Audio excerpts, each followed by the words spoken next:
Alléluia. Donc, on va continuer au sujet des murailles.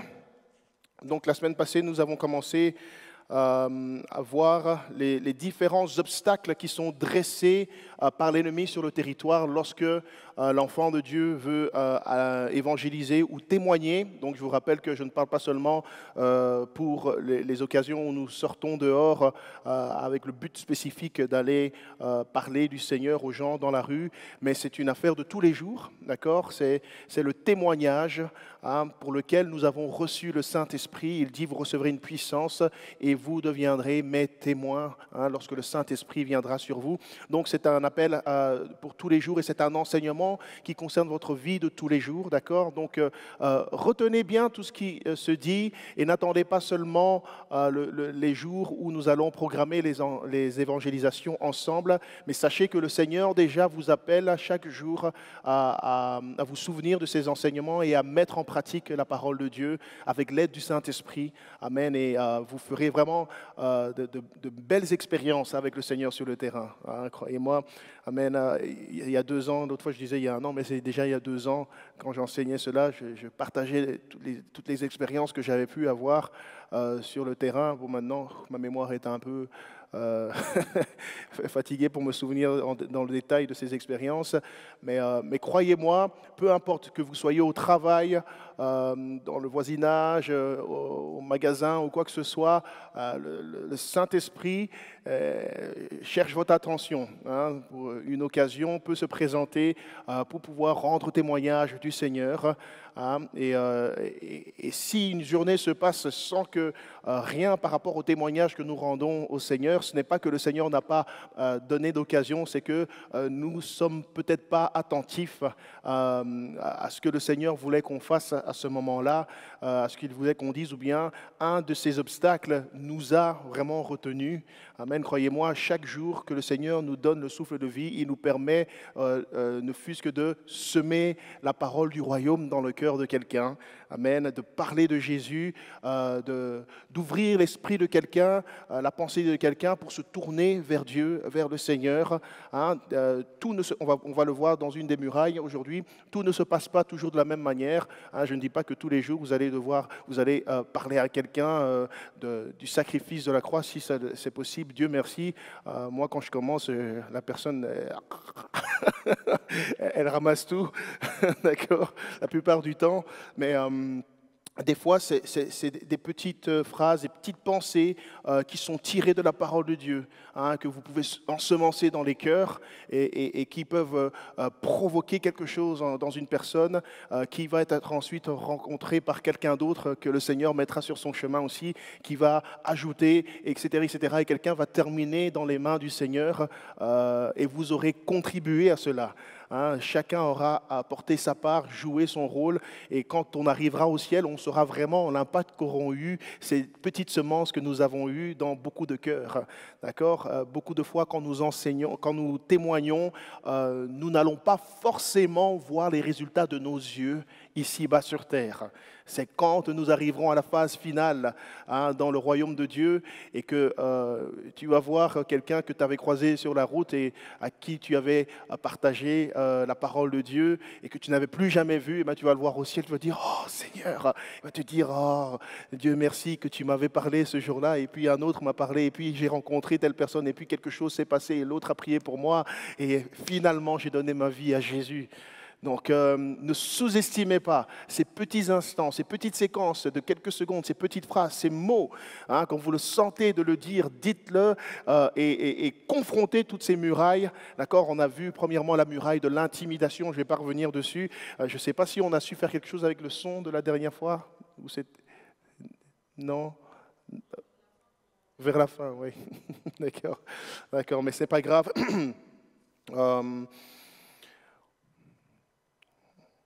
Donc, premièrement, la muraille de l'intimidation, on avait vu ne pas se laisser intimider. Nous n'avons pas reçu un esprit de timidité, mais de force, de sagesse et d'amour par le Saint-Esprit.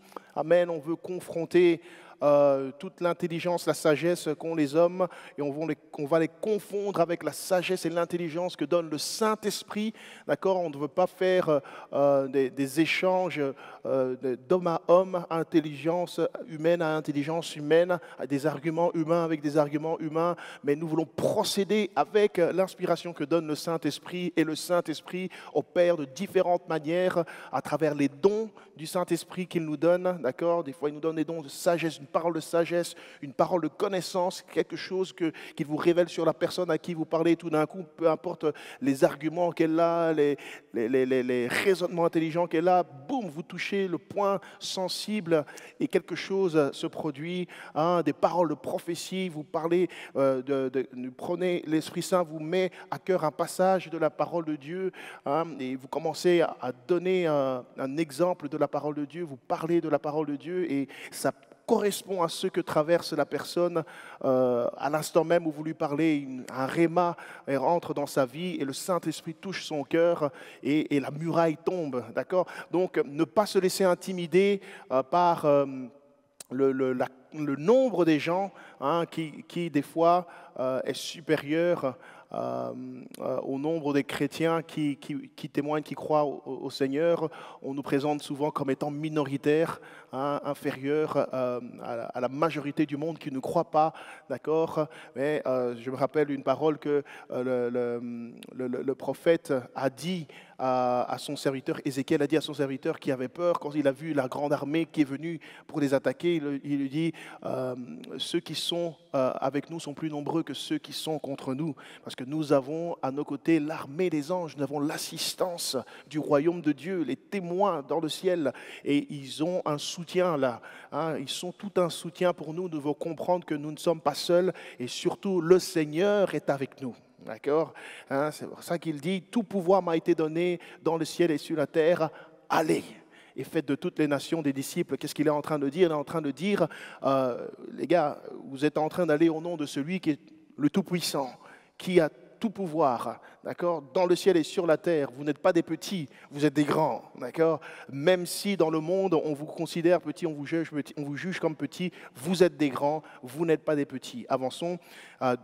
Deuxième muraille, la muraille de l'inconnu. Il faut avoir un état d'esprit d'aventurier. Il ne faut pas seulement chercher les territoires connus, hein, la zone de confort, ce qu'on a toujours expérimenté. Non, il faut se laisser guider, téléguider par le Saint-Esprit, même si on n'est pas habitué à tel type de conversation, tel type d'environnement. Hein. Des fois, on pense que gagner des âmes, ça se fait dans les quatre murs de l'église, les gens pensent. Hein, que c'est là que vraiment on présente Dieu aux gens, Christ aux gens, et ils se donnent. Ce n'est pas vrai. Dieu ne travaille pas que dans les quatre murs du bâtiment de l'église. Amen. Et il le fait certainement, mais il le fait à l'extérieur aussi. Il le fait dans un parc, il le fait au magasin, il le fait dans la rue, vous croisez quelqu'un lors d'un accident, je ne sais pas, quelque chose, n'importe où. Le Seigneur peut agir, d'accord? Il n'y a pas de limitation, donc il faut se laisser faire, hein, et faire confiance au Seigneur, hein, nous faire sortir de notre zone de confort et nous faire des expériences. Il faut être un explorateur et un conquérant, d'accord? Avoir cette mentalité qu'une fois qu'on a, on a la maîtrise de certains territoires, eh bien, il faut aller chercher d'autres territoires à conquérir. Il faut demander au Seigneur plus, d'accord?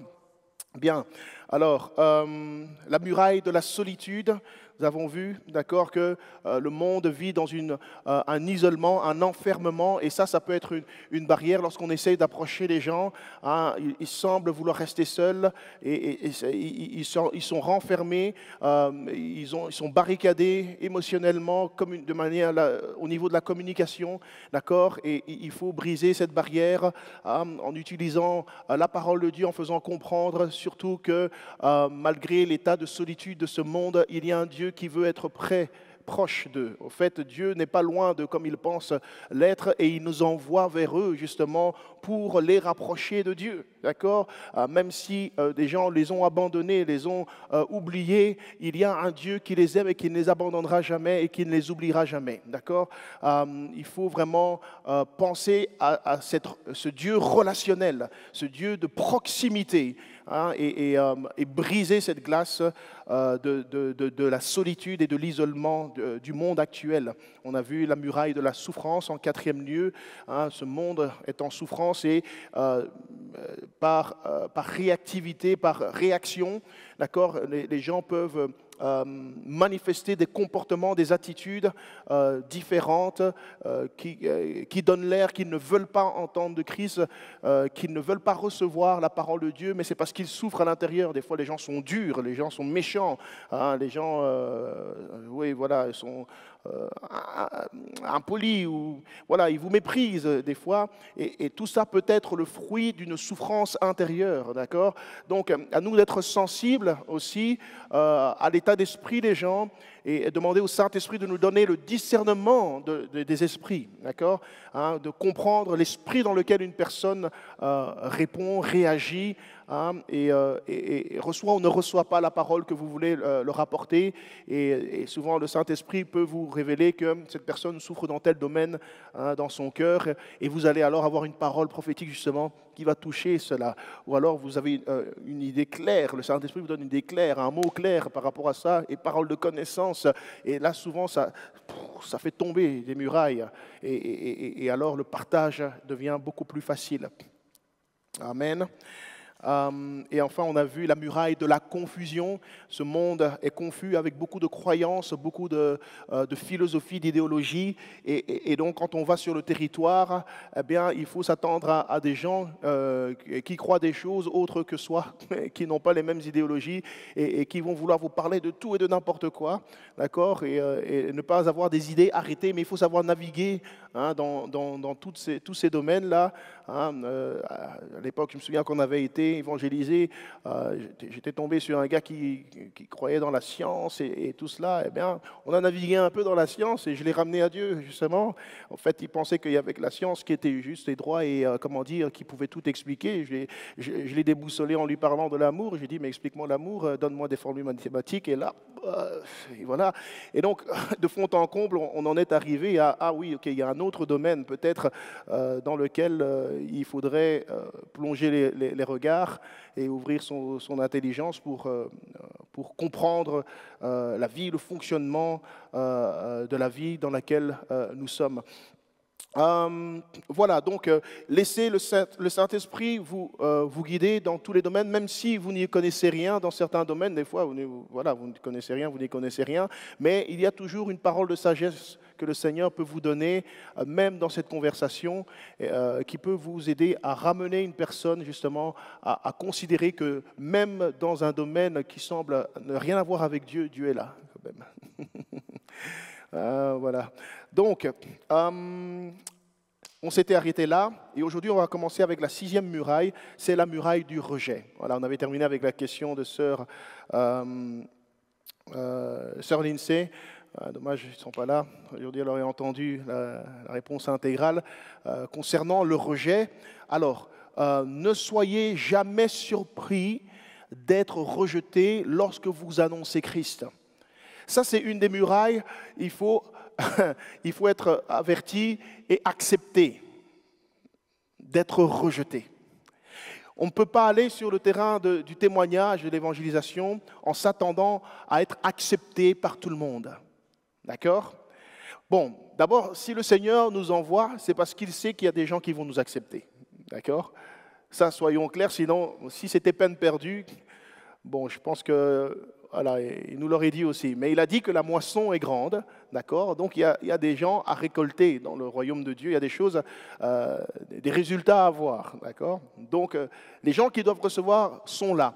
Mais une grande partie aussi ne recevra pas notre message et ils vont nous associer au message et nous rejeter, d'accord? Ils ne vont pas seulement rejeter Christ, mais toi qui présentes Christ, oui, tu es son représentant, c'est toi qui vont rejeter aussi, c'est toi qu'ils vont juger, qu'ils vont mépriser et avoir toutes sortes d'attitudes vis-à-vis de toi, hein, parce que l'homme charnel fonctionne avec ce qu'il voit et c'est toi qui le vois et c'est avec toi qu'il va faire ce qu'il a envie de faire. Donc, il faut s'attendre et ne pas être surpris d'être rejeté. Il faut l'accepter, et l'accepter parce que la parole de Dieu nous le dit, et l'accepter en prière. Dire, Seigneur, voilà, j'y vais, et peu importe comment on me recevra ou on ne me recevra pas, Seigneur, ta parole l'a dit d'avance et je l'accepte.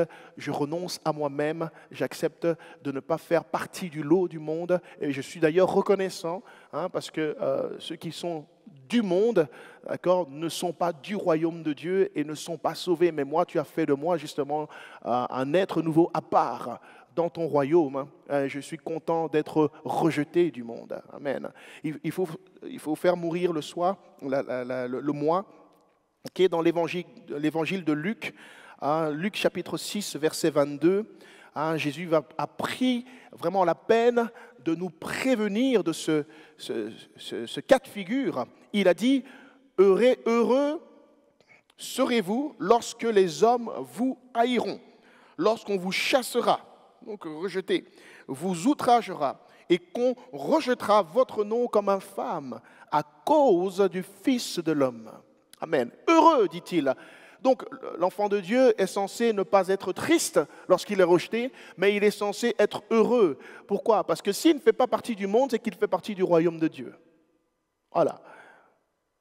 Le monde est sous l'emprise des ténèbres, de Satan. Si nous n'appartenons pas à son monde, c'est que nous appartenons au monde du Seigneur Jésus-Christ. Amen. Il n'y a que deux royaumes. Il n'y a pas d'intermédiaire. Amen. Donc c'est une bonne nouvelle lorsqu'on est persécuté. Amen. Lorsqu'on est rejeté, lorsqu'on est regardé comme des fous, des idiots, des gens inintelligents, quoique nous sommes intelligents. Amen. Donc c'est vraiment une bonne nouvelle. Quand tu es de ce côté-là, tu sais qu'ok, d'accord, je suis dans la bonne voie déjà. C'est déjà une bonne chose. Il ne faut pas chercher à se faire rejeter, d'accord? Il ne faut pas provoquer le rejet, mais ça arrivera, d'accord? Il faut l'accepter et l'accepter gracieusement. Quelqu'un dit merci Seigneur. Amen, amen, amen. Donc, lorsque nous prenons le chemin de la rue pour aller évangéliser, on ne doit pas être surpris lorsqu'on est rejeté, parce que là, on est directement sur le terrain de l'ennemi. Comme je l'ai dit, c'est le territoire de Satan. Les âmes, c'est son fonds de commerce. Quand vous commencez vous commencez à l'attaquer sur ce territoire-là, pour lui enlever son fonds de commerce, il ne va pas vous laisser la tâche facile. D'accord ? Et il va s'attaquer à votre cœur, à votre moi, à votre personne, pour vous sensibiliser, pour vous irriter, pour vous diminuer, vous faire sentir vraiment mal aimé dans le monde, mais cela ne doit pas avoir d'importance pour vous parce que vous savez que vous êtes aimé de Dieu et vous êtes accepté par Dieu. Mieux vaut être accepté de Dieu et rejeté des hommes que d'être accepté des hommes et rejeté de Dieu. Amen. Ne savez-vous pas, dit-il dans Jacques, c'est où, Jacques 4,4, je ne sais plus. C'est quelque part dans Jacques 4, sûrement. Il dit, ne savez-vous pas que l'amour du monde est inimitié contre Dieu, d'accord? Il est impossible d'aimer Dieu et d'aimer le monde. C'est bien, oh magnifique, merci Seigneur pour la mémoire. Ne savez-vous pas que l'amour du monde est inimitié contre Dieu? Celui donc qui veut être ami du monde se rend ennemi de Dieu. Et donc vice-versa, oui, tu te rends ami de Dieu, du coup, le monde va te haïr, d'accord? Amen. Vous voulez toujours aller évangéliser? Alléluia.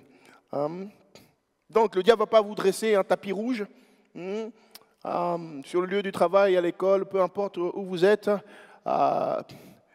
Les démons sont prêts. Ils disent, celui-là, là, il porte la lumière. Et qui n'essaye surtout pas, d'accord, de déranger notre équilibre, notre commerce, là, les âmes, là, ceux-là, on les tient, celui-là, on la tient, celle-là, on la tient, celui-là, on le tient. Voilà. Il ne faut surtout pas essayer. Et il va te créer des problèmes une fois que tu te lèves. Donc, il faut être bien armé spirituellement, d'accord, et il faut être préparé à tout cas de figure, d'accord. Jésus, lui-même, a été rejeté. Et il dit que bon, si le maître a été rejeté, c'est normal que le disciple le soit aussi. Okay? Le disciple ne fait que suivre le maître. Ok. Aujourd'hui, l'Église, malheureusement, une grande partie de l'Église essaye d'être acceptée par le monde. Ok. Ils disent on doit être amicaux, friendly, well, friendly. Mais bon, à quel prix? Tu n'es plus comme Christ du coup, parce que ton Christ a été rejeté et il a été crucifié à cause de l'esprit de ce monde. D'accord? Donc, si nous voulons vraiment être comme Christ, nous devons nous attendre à cela. Et Jésus, donc, il a été rejeté par sa propre patrie et il n'a pu rien y faire. D'accord? Il n'a pas essayé de changer ça, de se faire accepter par sa patrie. La Bible dit, oui, il était consterné, il était étonné de leur incrédulité. D'accord? Mais qu'est-ce qu'il a dit? Il a dit, un prophète n'est méprisé que par sa propre patrie, sa maison, ses propres frères, sœurs, ses parents et tout ça. Il dit, c'est comme ça. Et donc, il n'a pas pu faire beaucoup de miracles, dit la Bible. C'est dans Marc chapitre 6, 4 à 5. Marc chapitre 6, versets 4 à 5. Il n'a pas pu faire beaucoup de miracles. Le Seigneur, le Messie, le Tout-Puissant, il n'a pas pu faire. Pourquoi? Oui, ils ne veulent pas. Il dit, les gars, s'ils ne veulent pas, ça c'est la seule chose que Dieu ne va jamais utiliser son autorité, sa puissance pour forcer. C'est la volonté de l'homme. Si l'homme ne veut pas, il ne veut pas. D'accord? Ça, c'est une sagesse qu'on doit attraper. Quand vous essayez de toucher quelqu'un et la personne devient vraiment virulente et vous rejette, Dieu fait grâce. Aimez-la. D'accord? Pardonnez-lui si elle vous dit des mauvaises choses, si elle essaye après de casser du sucre sous votre dos, raconter des choses et tout ça, pardonnez-lui, d'accord? Mais voilà, on peut rien y faire, c'est comme ça. Il faut l'accepter et prier pour eux. Voilà, prier pour la personne, jusqu'à ce qu'un jour, peut-être que, voilà, on espère. Amen. Alléluia. Matthieu chapitre 10, verset 14, parle aussi de ce rejet.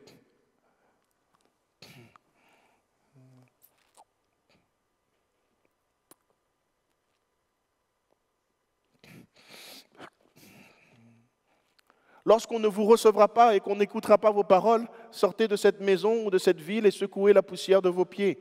La suite, je vous le dis en vérité, au jour du jugement, le pays de Sodome et de Gomorrhe sera traité moins rigoureusement que cette ville-là. Voici, je vous envoie comme des brebis au milieu de loups, soyez donc prudents comme les serpents et simples comme des commandements. Oui, c'était la partie avant qui m'intéressait. Donc, qu'est-ce qu'il dit? On ne vous reçoit pas dans la maison, on ne vous reçoit pas dans la ville, secouez la poussière. N'ayez plus rien à faire là. Voilà. Et dites cependant, le royaume de Dieu, c'est dans un autre passage, il dit, le royaume de Dieu s'est approché de vous. Voilà, c'est tout. Donc, ok, que Dieu te bénisse. Voilà, j'essaie de t'apporter la bonne nouvelle, la solution. Tu n'en veux pas, c'est pas grave. D'accord, c'est tout. Et alors, en résumé, donc il faut se préparer au rejet, l'accepter et le supporter. Amen. Le supporter, pourquoi? Parce que voilà, des fois, c'est pas juste du rejet verbal, des fois, c'est des coups que les gens reçoivent. Pas dans cette partie du monde, Dieu merci, la plupart du temps, c'est verbal, c'est psychologique, c'est spirituel, mais dans d'autres parties du monde, c'est physique. Les gens se font physiquement rejeter, attaquer, frapper, d'accord? Et il faut le supporter. Amen. C'est comme Étienne, le premier martyr de la foi, il a échangé de manière avec sagesse. La Bible dit qu'il avait une sagesse il ne supportait pas la sagesse qu'il avait pour les confondre dans leurs arguments, dans les choses qu'ils disaient contre le message de l'Évangile. Et donc, ils se sont énervés. Et tout ce qu'ils ont pu trouver à faire, c'est prendre des pierres et le lapider. Ils l'ont lapidé. Étienne dit, Seigneur, pardonne-leur. Ils ne savent pas ce qu'ils font. Il a supporté, il s'est endormi. Le Seigneur l'a repris. Vous voyez l'esprit dans lequel nous devons être des témoins de Christ? Ça va jusqu'au sacrifice. C'est le don de soi, par amour, pour ceux pour qui Christ est mort. Amen. Parce qu'il les a aimés. Amen. Et nous devons aller en les aimant aussi. Sinon, c'est impossible. Parce qu'une fois qu'on commence à te rejeter, si tu réagis pour ton amour propre, Tu vas devenir tout sauf un chrétien. Amen. À rentrer dans le jeu que le diable veut d'ailleurs, que tu rentres, hein, les disputes, et puis ton monde, et puis les ressentiments, méfiance et tout cela. Non. Tu es comme un soldat. Le soldat, quand il va sur le terrain de bataille, il est prêt à mourir. Amen. Amen. Il faut être prêt à mourir. Et il faut déjà mourir spirituellement à soi-même. Amen. Comme ça, quand on te titille, là, tu ne te sens rien. Amen. Il y a un homme de Dieu, George Muller, qui a déclaré « Il y eut un jour où je mourus. Et je mourus totalement. Je mourus à George Muller et à ses opinions, à ses préférences, à ses goûts et à sa volonté. Je mourus au monde, à son approbation ou à sa réprobation. Je mourus à l'approbation ou au reproche même de mes frères et mes amis. Et depuis lors, je m'applique uniquement à être approuvé par Dieu seul. » Si nous pouvons faire ça, c'est merveilleux. Amen. Renoncer à soi totalement. C'est très important pour être capable, à long terme, hein, peu importe les circonstances, de témoigner et d'évangéliser pour la gloire du Seigneur. Amen. Souvenons-nous toujours, face à la muraille du rejet, qu'aucun des chrétiens de l'époque de l'apôtre Paul, il ne pouvait ignorer cette réalité de la persécution. Il faisait face à cette dure répression. Pourtant, le message était publié, propagé. Amen. Ça, c'est le véritable témoignage de la propagation de l'Évangile. Amen. Maintenant, nous sommes dans une époque où le Seigneur nous donne une certaine paix au niveau des institutions et tout ça. Il y a des droits, on doit nous respecter, on ne peut pas nous attaquer comme on le faisait à l'époque, là. Et donc, l'état d'esprit des chrétiens, c'est un peu adouci. On veut avoir tout le luxe spirituel. Si on n'a pas ce luxe-là, d'être accepté, alors non, c'est pas, non, Dieu ne veut pas ça comme ça, non.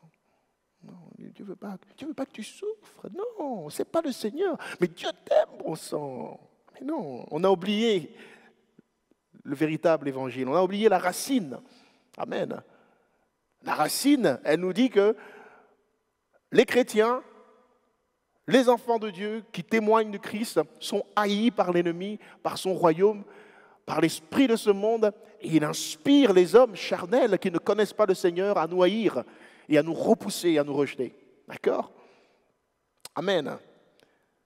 Et la persécution ne les a pas découragés d'accomplir leur mission. Hein? Et Paul, dans Actes chapitre 14, versets 21 à 22, après avoir établi plusieurs églises, après avoir fait des disciples, il passait pour aller les encourager, les fortifier. Il disait donc, quand ils eurent évangélisé cette ville et fait un certain nombre de disciples, ils retournèrent à Lystre, à Icône, à Antioche, fortifiant l'esprit des disciples, les exhortant à persévérer dans la foi, en disant, c'est par beaucoup de tribulations qu'il nous faut entrer dans le royaume de Dieu. Quelle consolation! Alléluia! Amen! C'est un don de soi. Donc, quand tu as choisi de prendre ta croix pour suivre Christ, le rejet faisait partie de cette croix-là. Amen. Amen. Le rejet, lorsque tu témoignes Christ, lorsque tu parles franchement qu'il n'y a qu'un seul Seigneur, un seul Dieu, un seul chemin, qu'il faut naître de nouveau, abandonner le péché, changer, arrêter de faire ça, non. Un homme est un homme, une femme est une femme. Amen. Un homme épouse une femme. Un homme n'épouse pas un homme, une femme n'épouse pas un homme, une femme n'épouse pas une femme. Amen. Etc., etc. Quand tu prends des positions et que tu dis ce qu'il faut dire, je ne sais même plus pourquoi je suis arrivé là.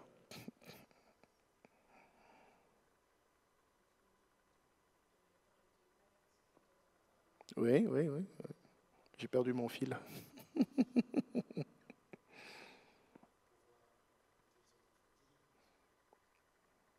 Voilà, quand tu prends position, eh bien, voilà, c'est ça. Donc on a pris la croix, voilà, et ça fait partie de notre croix. Lorsqu'on prend ce genre de position et qu'on témoigne de Christ, qu'on soit rejeté, et il faut l'accepter.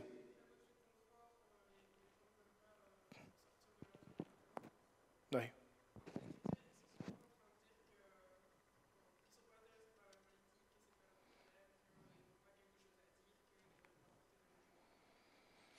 Mhm.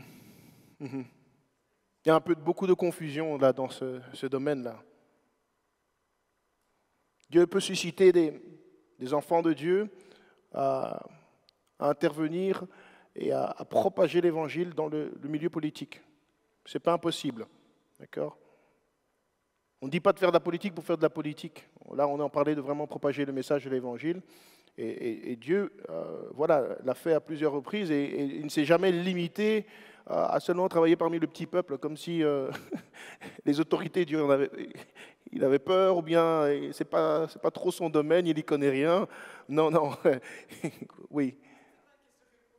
Oui, vas-y, juste 2 secondes, comme ça on continue. Excuse-moi? Tout à fait, bien sûr, c'est légalisé hein, maintenant. Hein. C'est ça, ça doit juste être accepté de tous, hein, que voilà, c'est la norme. Si tu refuses de laisser ton enfant changer de sexe, bah voilà, t'es un criminel. Hein. Si tu refuses d'appeler monsieur, monsieur, parce qu'il dit qu'il est madame aujourd'hui, même si demain il dira qu'il est monsieur, eh bien voilà, devant le tribunal, quoi. Oui, oui, ça c'est déjà en cours. Hein. Ouais. Donc, alors, avançons. Donc aujourd'hui, nous devons faire face surtout à un rejet psychologique, émotionnel, hein, les moqueries, les critiques, les calomnies, donc des faux témoignages, hein, des fausses accusations aussi, souvent, sur les chrétiens. D'accord ? Et il faut être préparé, l'accepter et le supporter. Rejeter les mensonges, bien sûr, ne pas les accepter, mais ne pas non plus débattre. Parce que si une personne ne veut rien avoir à faire avec ce que vous dites, ce que vous apportez de Christ, voilà, elle sera prête à croire tous les mensonges et à vous taguer de tout ce qui n'est pas vrai, peu importe ce que vous dites. D'accord ? Donc il faut avoir cette sagesse-là, de dire, ok, Dieu te bénisse, on va prier pour toi. Voilà. Est-ce que ça va pour cette muraille-là ? Amen. J'avais noté aussi, voilà, parce que dans cette muraille-là, dans le rejet, ben, voilà, il y a des jugements hein, que le monde nous lance des fois et ça peut vraiment s'accrocher à vous si vous ne vous souvenez pas vraiment de la parole de Dieu. Hein, il faut se souvenir que le jugement du monde qui est charnel, n'a pas de valeur sur un enfant de Dieu. Hein. La Bible dit qui accusera les élus de Dieu. Hein, c'est Dieu qui justifie. Ok. Christ est mort, bien plus il est ressuscité et il est à la droite du Père et il intercède en notre faveur. D'accord ? Des fois on accuse les chrétiens de ceci et cela, mais ceux qui jugent ne sont même pas en position de juger, ils ne sont pas en ordre avec Dieu, le juge. D'accord ? Et toi tu es en ordre avec le Seigneur, tu es justifié, tu n'es plus un coupable. Donc tu n'as pas à recevoir leurs paroles comme étant un jugement valide. Hein ? Donc il faut juste comprendre que c'est des gens qui ne savent pas de quoi ils parlent. Et encore une fois, avec grâce et amour, priez pour eux. Amen. Alléluia. Ok. Alors on passe à la 7e muraille. C'est la muraille de l'indifférence.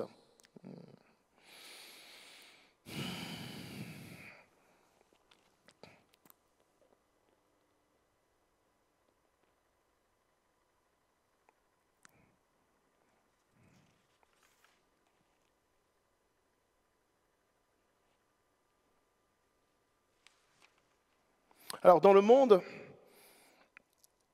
on sait qu'en moyenne, chaque seconde, il y a 4 personnes qui naissent. Alors je parle toutes les secondes, il y a 4 naissances. Incroyable. Mais chaque seconde, il y a aussi 2 personnes qui meurent. Toutes les 2 secondes. Toutes les secondes, pardon. 2 personnes. À l'instant même où nous sommes en train de parler. Vous imaginez ?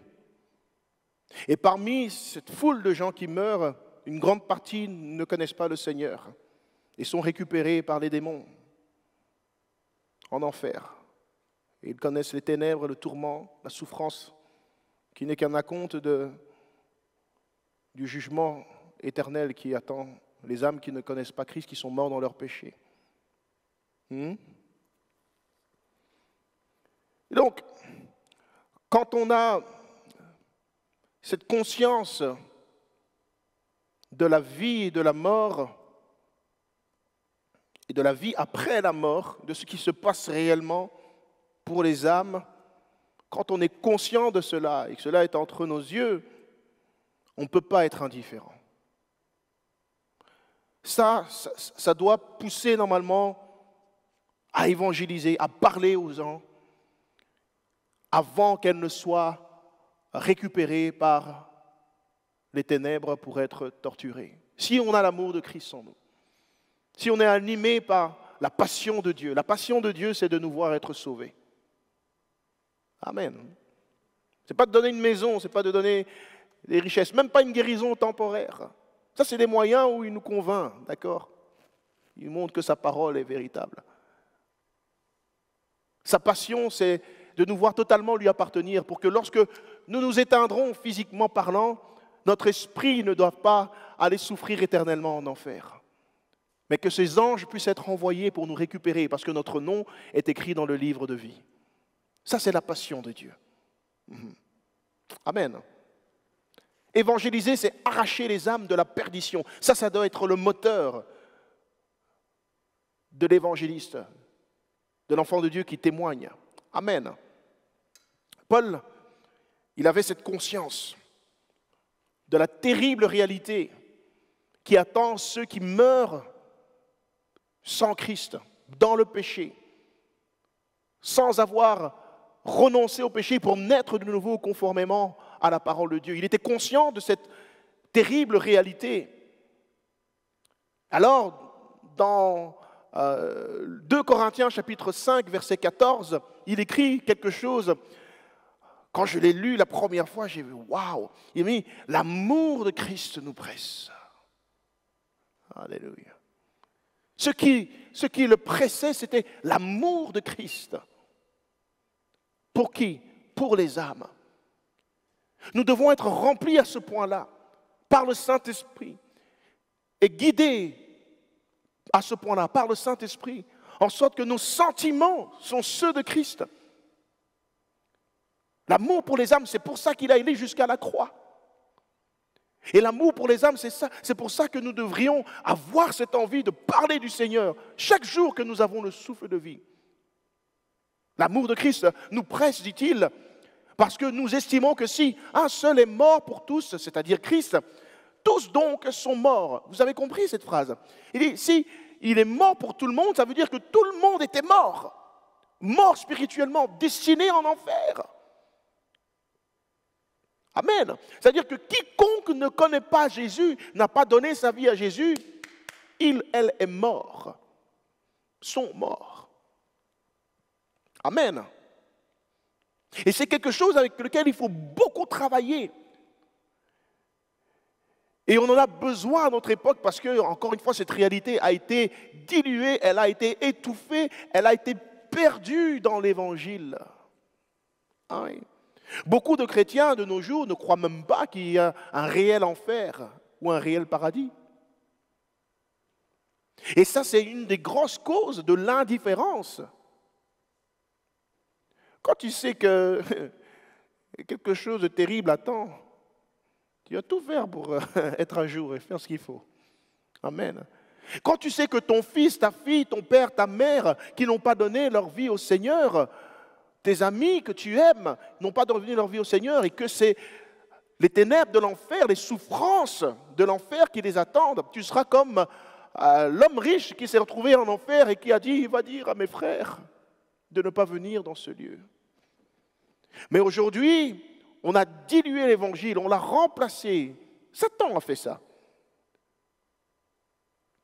On a enlevé le véritable pour mettre du faux, on a coupé le vin. Et l'objectif de l'évangile aujourd'hui, c'est réussir sa vie. se sentir bien, à l'aise, confortable. Acheter une maison, une voiture, bâtir son foyer, être bien, quoi. Ah, c'est chouette d'être bien. Oui. Mais ici-bas sur terre, c'est trop tôt. Si Dieu le donne, merci Seigneur. Ah oui, moi aussi, j'aime bien être bien, d'accord. Mais s'il faut souffrir, il faut souffrir pour le Seigneur. D'accord. Bon, on ne parle pas vraiment de ça. Le fait est que on a changé l'objectif véritable du message de l'Évangile, qui est celui d'arracher les âmes de l'enfer. C'est pourquoi il y a une certaine indifférence lorsqu'on parle, d'ailleurs, d'évangéliser. Quoi, on est obligé de commencer à faire tout le monde des disciples comme nous, ou bien, quoi, ils sont obligés de croire comme nous. Les gens, ils sont même pas stimulés par le fait qu'il faut que les gens donnent leur vie à Dieu. Ouais, ils font ce qu'ils veulent, hein, c'est bon, quoi. Chacun croit ce qu'il veut. Mais il y a des chrétiens qui pensent cela. Chacun croit ce qu'il veut, c'est bon. Du moment qu'ils sont gentils, ils ne sont pas méchants. Ils font de mal à personne. Hein. Ah, c'est de bonnes personnes, voyons. Laissez tranquille. Ouais. Pourquoi? Parce qu'on n'est pas conscient que la seule porte d'entrée, d'abord, on n'est pas conscient qu'il y a un ciel et qu'il y a un enfer, et que la seule porte d'entrée au ciel, c'est Jésus-Christ. Il est la porte, il est le chemin, il est la vérité et il est la vie. Nul ne va au Père si ce n'est en passant par lui. Et ces vérités doivent être vivantes et fraîches et à jour en toi. Si tu veux réellement, tous les jours, être animé de ce désir et répondre à cet appel que le Saint-Esprit met dans ton cœur, de témoigner à quelqu'un. Tu vois quelqu'un qui vit dans la débauche, qui vit dans l'adultère, qui se comporte d'une manière exécrable, ou qui n'est pas bien. Tu ne peux pas être indifférent quand tu es rempli, pressé par l'amour de Christ. Ta langue va se délier. Et sous l'inspiration du Saint-Esprit, tu vas du moins prier à l'intérieur du Seigneur, donne-moi quelque chose à lui dire. Ouais. Seigneur, parle-moi. Je veux lui dire quelque chose. Des fois, tu as envie de parler et tu ne sais pas quoi dire, mais le Saint-Esprit va t'inspirer, te guider. Amen.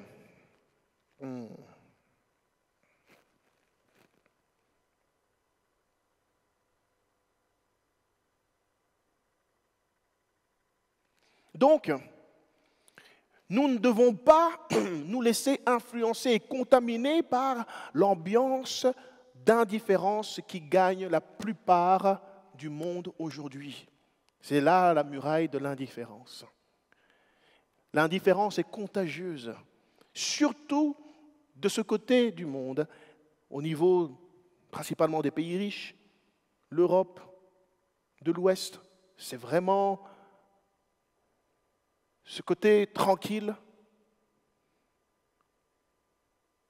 On a le matériel, on a les richesses, et le monde nous inspire à faire de cela notre objectif des accomplissements matériels et financiers.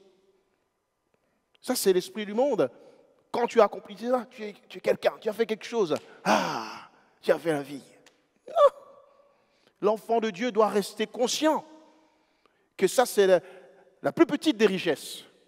C'est celle sur laquelle on marche, l'argent. Dieu n'en a que faire. Il y a de l'or sur son territoire à lui, par terre. La plus grande des richesses, c'est de connaître Christ et de vivre pour lui, de croître dans la connaissance de sa personne, de son amour. Amen. C'est pour ça que Paul prie pour les églises. Il dit, je prie que vous croissiez dans la connaissance de l'amour de Christ, de la richesse, amen, de la grâce qui vous a été faite, des dons du royaume de Dieu.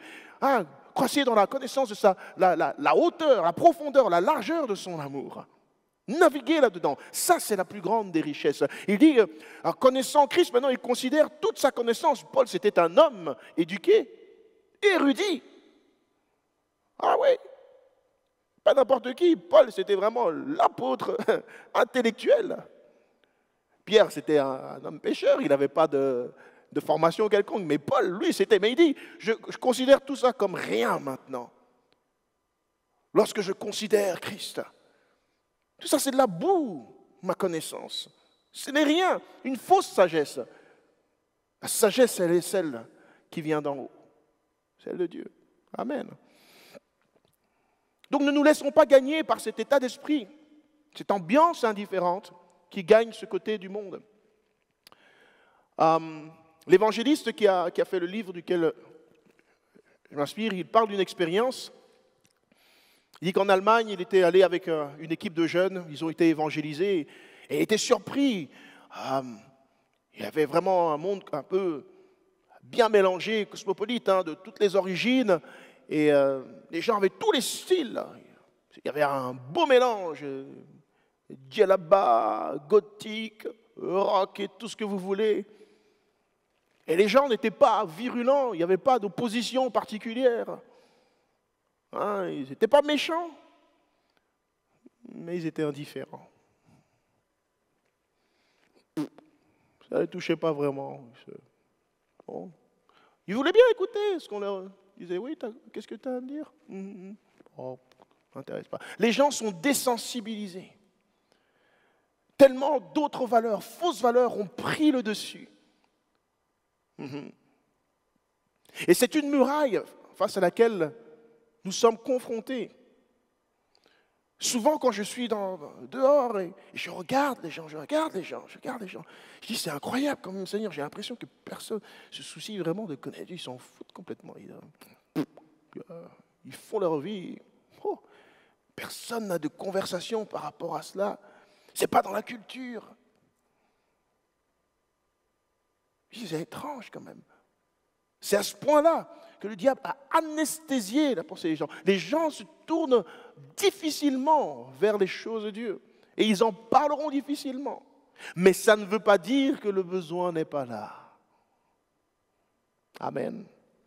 Ça ne veut pas dire que secrètement, il n'y a pas de questions sans réponse qui ont été balayées dans un coin, oubliées au fil des années, des expériences. Des cris, des pleurs, des douleurs. Ou quelque part, ils se disent, la réponse se trouve ailleurs, pas dans ce que je connais ici, mais je ne sais pas quoi. À défaut de réponse, ça a été mis aux oubliettes. Et c'est là que nous sommes envoyés pour faire ressortir, déterrer ces choses avec les paroles spécifiques. Et donc, notre évangélisation doit cibler ces valeurs véritables, spirituelles, qui ont été enterrées, oubliées, mises sous les décombres des poubelles de ce monde. Amen. Et donc, la perspective, la direction dans laquelle on veut emmener les gens quand on apporte l'évangile doit être centrée sur, encore une fois, les besoins de l'âme, la destination de l'âme. Amen. Le péché de l'âme, l'état de l'âme, la pureté, la sainteté. Amen. Le pourquoi du manque de paix de l'âme, du manque de joie, malgré tout ce qu'on a. Malgré les richesses, malgré le confort matériel, malgré les institutions et ceci et cela, tu veux faire quelque chose, tu as tout sur un plateau pour le faire si tu veux. Les gens, ils ont des millions et des millions et des millions sur leur compte, mais ça ne suffit pas. Nous sommes envoyés pour parler de ces choses dont personne ne veut parler. Ces choses qui ont été oubliées, de ces valeurs qui font de nous réellement ce que nous sommes. Amen. Et donc l'évangéliste ne doit pas perdre cela de vue.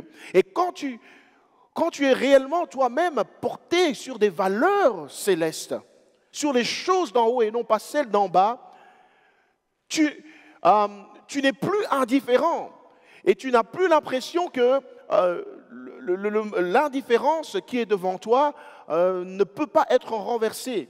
Tu sais simplement que ces gens se sont confiés dans des choses qui sont trompeuses et qui sont superficielles. Et tu vas faire ressortir. Amen. Tu vas avoir beaucoup de choses à dire. Tu vas avoir beaucoup d'inspiration. Et ton cœur va être stimulé. Amen. Parce que tu vois que le monde est vraiment perdu manipulés par le diable pour croire qu'ils sont bien, qu'ils sont à l'aise, alors qu'en réalité, ils sont pauvres, aveugles et nus, comme le Seigneur l'a dit à une des églises. Est-ce que c'est Laodicée? Il a dit, mais cette église-là, elle se comporte comme si elle avait tout. Parce qu'elle se dit, elle est riche. Comment on dit? Je me suis enrichi, elle avait le matériel, je pense qu'ils étaient confortables. Et le Seigneur dit, mais je te dis, achète de moi de l'huile pour oindre tes yeux. Je ne sais plus exactement les mots, je ne vais pas dire de bêtises. Pour que tes yeux s'ouvrent, afin que tu vois comment tu es misérable, pauvre, aveugle et nu. C'est de cela que le monde a besoin aujourd'hui. Donc, malgré les impressions d'indifférence et de satisfaction, de besoin de rien, ce dont tu me parles là, ce n'est pas important.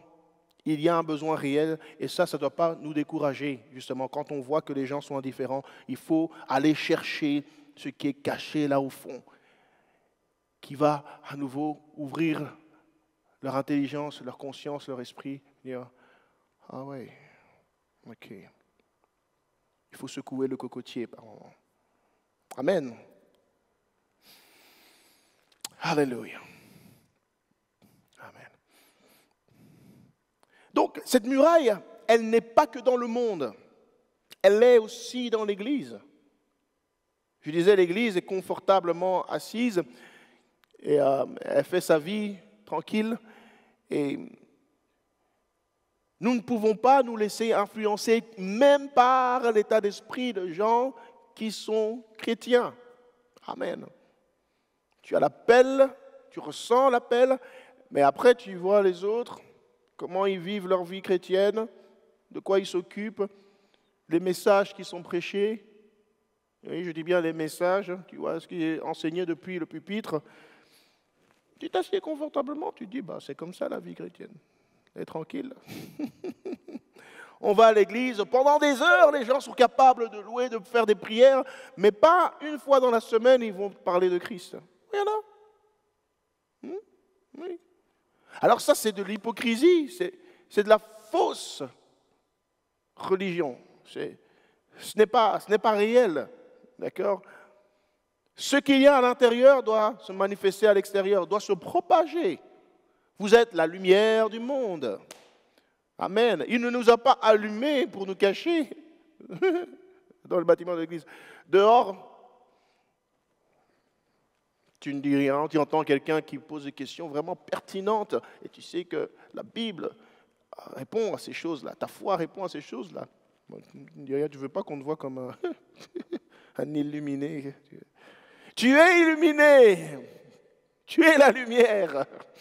Amen. Il faut parler. Alléluia. Ça risque d'être contraire, il va y avoir un choc d'état d'esprit. Mais il faut parler. La lumière n'est pas allumée pour être cachée, mais elle est là pour éclairer la pièce, pour que ceux qui étaient dans les ténèbres voient. Amen. Voilà, des chrétiens à longueur de semaine. Alléluia, blablabla, prière. Ouais, Jésus, amen, amen, amen, et tout ça. Jeunes, tout ce que tu veux, ils sont là. Veillez, ils sont là. Bon. Après, au boulot, ils se rangent dans la catégorie de ceux qui se comportent mal, qui parlent mal. Incognito. Ils ne veulent déranger personne. Ils voient des injustices. Rien. Non, ce n'est pas possible. Quand on est le sel, on va contaminer l'aliment. On va laisser une saveur. Amen. Jésus dit, vous êtes le sel de la terre.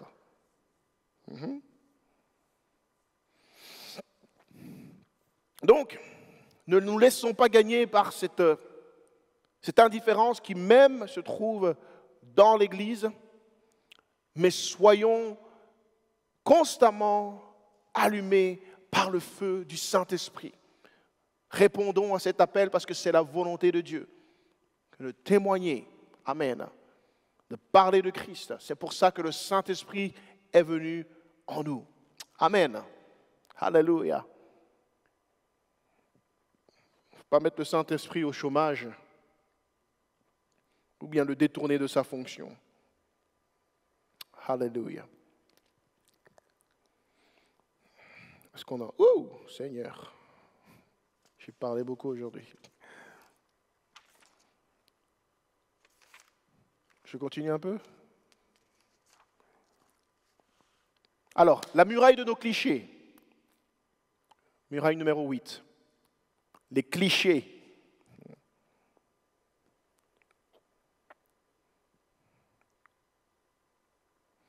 D'accord? Des fois, on a des clichés. On a une certaine manière de penser que Dieu doit agir, va travailler.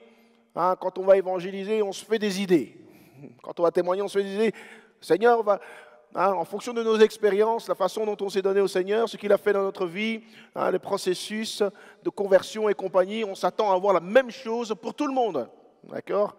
Hein, tu as témoigné Christ, la personne a pleuré directement, bam, elle a accepté Christ, elle est venue au Seigneur, née de nouveau, bam, bam, bam. Ah, c'est comme ça. Ça doit fonctionner comme ça tout le temps. Et si tu ne le vois pas, après 10, 20, 30 fois, tu te décourages. Tu as invité plein de monde à croire au Seigneur, à venir à l'église, tu n'as rien vu. Tu dis, ah, ça vaut plus, c'est pas la peine, à mon avis, ça ne marche pas ici. De ce côté, en Belgique, c'est trop difficile. En Europe, c'est trop difficile. Regarde comment en Amérique, waouh, il y a une mentalité et tout ça. Mais ici, franchement, voilà. On ne peut pas avoir la même chose que là-bas, donc c'est que ce n'est pas pour ici alors, hein, tant pis. Hein. On va faire notre petit truc comité restreint, tranquille. Hein. C'est pas comme ça que ça fonctionne. Dieu a sa façon de travailler partout.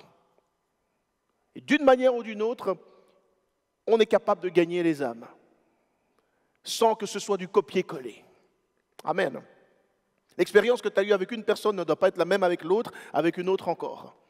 Ce sera différent. Et il faut être prêt à des situations différentes, à des résultats différents, à des modes de procédure du Saint-Esprit différents.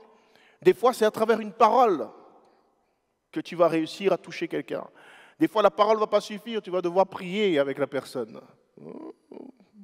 Des fois, la prière ne va pas vraiment être... Les gens ne vont pas vouloir que tu pries pour eux. Amen.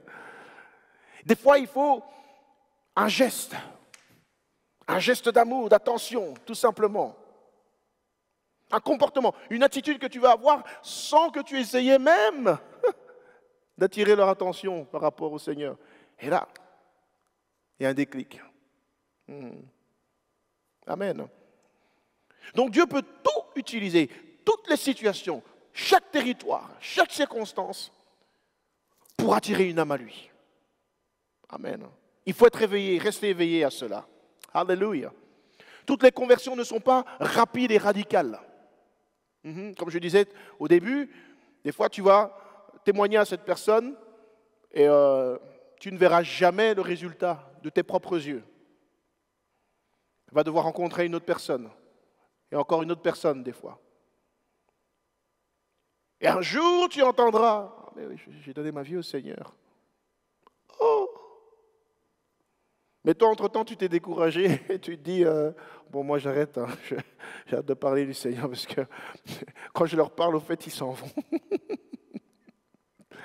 Il n'y a personne qui veut me suivre, il n'y a personne qui reste. Alléluia. Mais ce n'est pas vrai. Amen. Il n'a pas dit, allez, prêchez et les gens vont se convertir. Hein. Il a dit, prêchez seulement. Semez. Le reste, c'est le Seigneur qui s'en occupe. Amen. Donc si tu t'arrêtes à des clichés, ça doit être comme ça doit fonctionner comme ça doit aller dans cet ordre-là, et si je ne vois pas de résultat, c'est que ça ne fonctionne pas, alors tu vas vite arrêter de témoigner, tu vas vite arrêter d'évangéliser. On a été plusieurs fois évangélisés, chaque fois qu'on sortait, c'était une atmosphère différente, c'est des personnes différentes qu'on rencontrait, des situations différentes, Certaines fois, c'était reçu facilement, d'autres fois pas. Hein.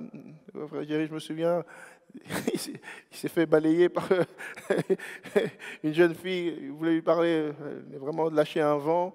Quelques minutes après, sœur Annelise était venue et wow, c'est passé. Mais il a fallu la première interaction. Et puis la deuxième. Il ne faut pas croire que sa première interaction n'a pas servi. C'était le toc, toc, toc. On a boudé un peu. Et puis la deuxième est venue. Je dis, bon, c'est quoi l'affaire finalement? Amen. Le message est le même pour tous, mais Dieu agit différemment en fonction des personnes. Okay. Donc ne figez pas Dieu dans une procédure bien définie. Dieu est flexible, alors nous aussi nous devons être flexibles et accepter qu'il nous utilise différemment avec différentes personnes pour des résultats différents. Amen. D'accord? Quelques exemples. Hein? Jairus, le chef de la synagogue, il a entendu la bonne nouvelle chez lui au cours d'un repas dont Jésus était l'invité d'honneur. Et Zachée, lui, un collecteur d'impôts de la ville de Jéricho, il a rencontré Jésus alors qu'il était au-dessus d'un arbre. Rien à voir avec la maison invitée d'honneur. Il était au-dessus d'un arbre. Et ensuite, Jésus est rentré chez lui et il a changé sa vie. Alors, le village de Béthanie, c'est carrément dans un cimetière qu'ils ont expérimenté la puissance de Dieu. Quand Lazare est mort et Jésus est venu le ressusciter, Jésus n'a pas voulu venir avant. Il n'a pas voulu aller dans la maison où Lazare était couché, en train de mourir. Il a dit non, cette fois-ci, je vais agir au cimetière. Alléluia. Le Dieu qui fait trembler la mort. Il faut le laisser aller sur tous les territoires, même ceux qui sont hors de notre contrôle. Est-ce que vous comprenez ça? Amen. Donc il n'y a pas une situation dans laquelle le Seigneur ne pourrait pas agir et il n'y a pas une manière dont le Seigneur ne pourrait pas intervenir. Okay? Ensuite, on a le possédé de Gadara. C'était un possédé. Et c'est à travers lui qu'une décapole entière a été impactée par le message de l'Évangile. Amen.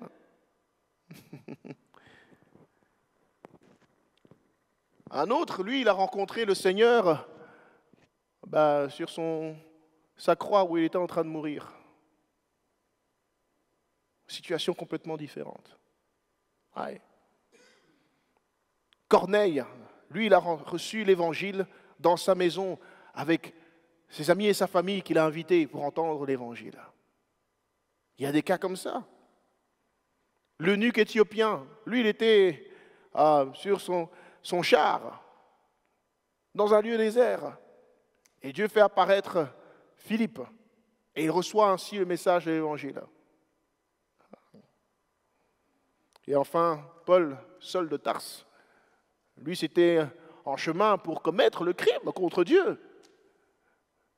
Que le Seigneur va le rencontrer, le renverser de son âne et se révéler à lui.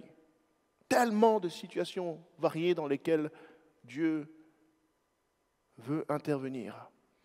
Et des fois, il nous met dans des situations. Des fois, tu rentres dans des problèmes dans ta vie et tu es amené à interagir avec des gens.